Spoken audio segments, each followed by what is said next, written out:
big time. Shout out to Dominic. He writes, Peace and Saints, tuition. Today is my mother's birthday. Happy birthday to your mother. Must be a lovely lady.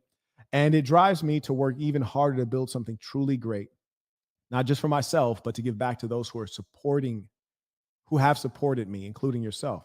That's a beautiful thing. And that's a great motivating force. He writes, what advice would you give me or even your younger self when it comes to starting and scaling businesses? Something beyond what you've already shared in your courses and conferences.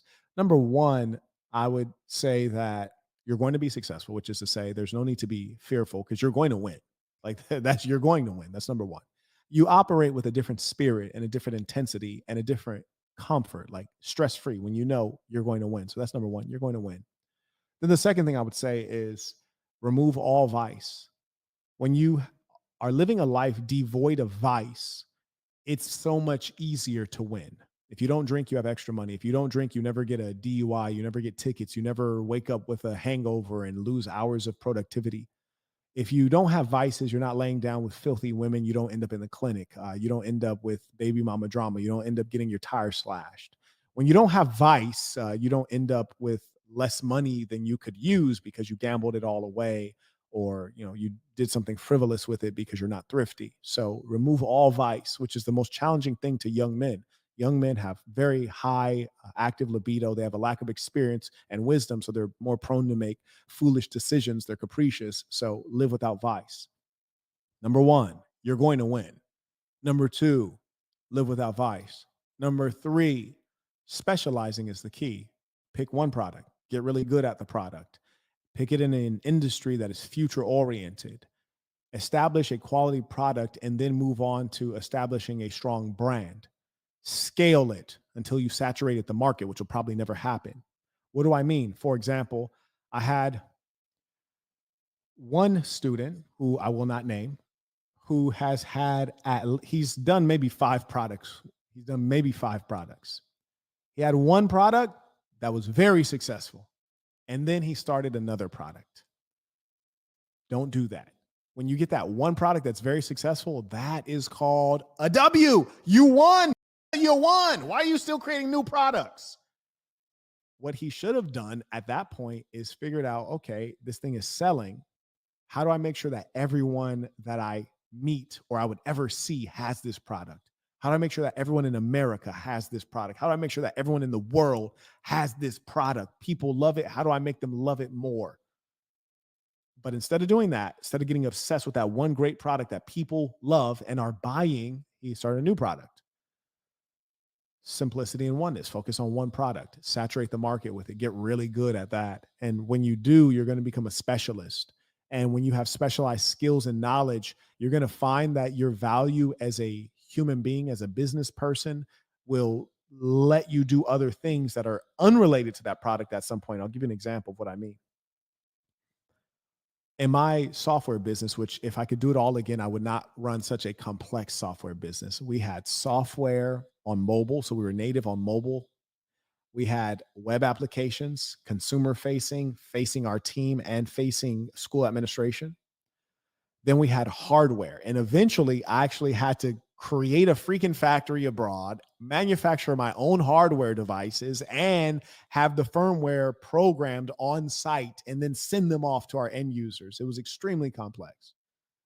But because I did all of that and I was so focused on just that, there was an industry, there's a specific vertical where that expertise is valued. And the breadth of knowledge that I had as a businessman in that business, now people would say, oh, hey, I want to do this and this in the, in the Bluetooth space, or I want to do this in the real-time indoor location space. What do you think? And I could tell them oh yeah, that's not going to work. Actually, we used to try that. We use this particular device and this device doesn't have enough range to do what you want, or this kind of building due to the material in these walls, it's not going to work very well. And okay, there's a partition here, but that's not a real wall because it's only like 3 inches thick and your signal's going to go through there. So you're going to get bleed. So now I can be a consultant just on that. I don't have to do the work anymore. I can advise people on the work. So there's so many benefits to focusing. The way modern economies are organized is around specialty. You don't get paid for being a generalist. You get paid for being a specialist, which is why surgeons are also doctors. So are general medicine or family medicine doctors, but surgeons get paid a lot more. They're specialists. They do things that a lot of people can't do or don't understand. So specialize in something that matters and something that is future oriented. Future oriented. I feel like yelling that 5 more times because people are always dealing with things that are going to die.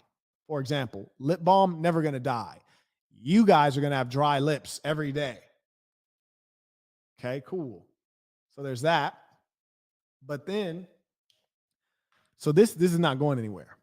There may be different ways to do this, but chapped lips aren't going anywhere. But newspapers are dead, right? Like you don't want to become great at making newspapers. That's dead. You don't want to become great at doing things that will not exist in the future.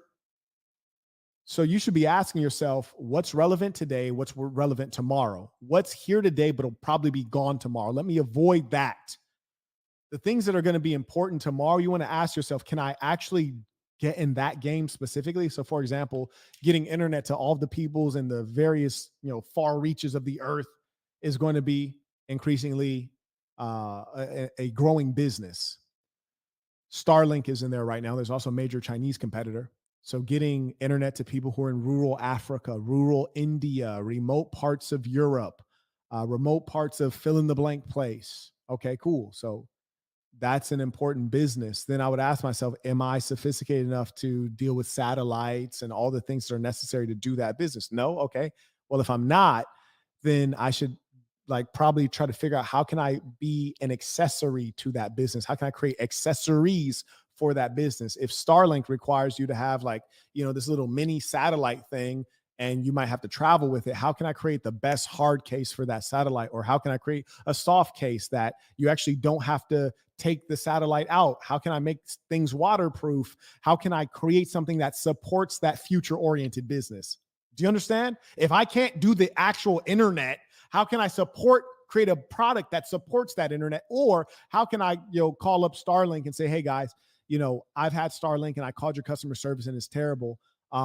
If you're willing, I would love to have you outsource your customer service for this product to me because I've developed all of this infrastructure and materials and I can get a team on this and get this done for you. And we can run a contract. And if they're like, yes, fantastic. If they're like, no, I can still do it. I can literally offer a premium customer service for their product that has nothing to do with them without their permission. So there's so many different things that you can do if you're savvy and experienced. And if you're not savvy and experienced, you better ask somebody.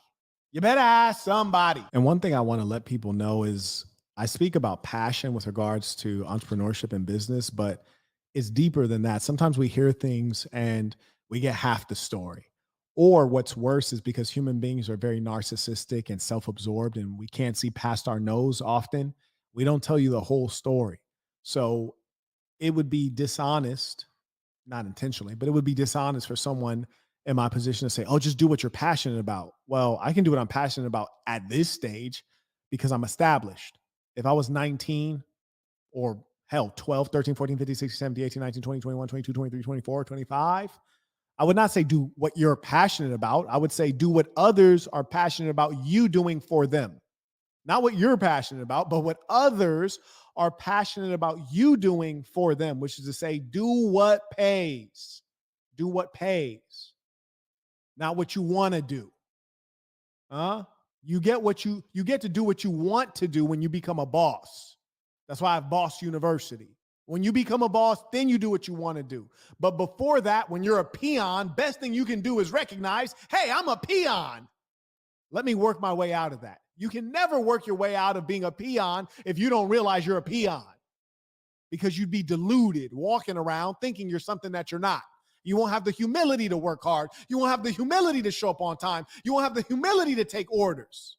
You won't have the humility to learn, thinking that you're something that you're not. So when I speak of passion, it's easy for me to work because I have passion. It's a fact. But here's the flip side.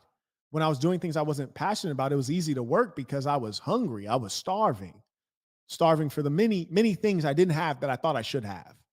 It was easy to work. I was driven by a certain type of ambition. I was driven by lack. I was not driven by the passion about the work. I was doing the work because I had to do the work. And you know what? Sometimes that's what it is for a man. I'm not going to say that's what it is for a woman. I'm not going to say that's what it is for kids, but that's what it is for a man. You do the work because you have to do the work. As they say, a man's got to do what a man's got to do. Now, you got a lot of delusional females that are like, oh, I got to work too. And I got to, no, you just refuse to take the good opportunities that are right there for you. You could have had a man who would bring you around with him and you'd live a great lifestyle if only you would submit to that man, or if only you would be willing to allow him to be one and then you be two, not realizing that as a woman, if you allow him to be one, you're not two, you're also one because you're with a boss. Huh?